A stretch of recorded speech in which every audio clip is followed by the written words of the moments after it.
Makadini mose. Kugadziriswa kwechikafu kwakakosha. Kugadzirwa kwechikafu kwagadzira mabasa uye kugadzirisa kuwanikwa kwemari muboka. Panguva yapfuura, nharaunda yeChibuwe yaive yarasa chivanhu chavo chekudya chavarima.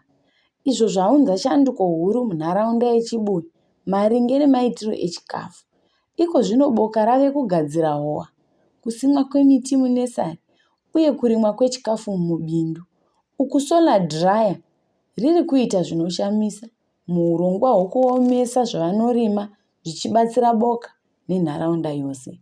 Seboka reChibuwe tinofusa, tinochengetedza michero yakadai nemango, madomasi nemiriwo yechinyakare. Uyezve tinodya, tinochengeta nekutengesa izvo zvatinenge tavandudza zvinova ndizvo zvavandudza hutano hwedu uye mawaniro edu emari. Zvakare, kudya zvatinorima nekuomesa michero nemiriwo yedu yechinyakare zvashandura upenyu hwedu zvemhando yepamusoro kubva muhurombo hwetaive nahwo. Ndatenda.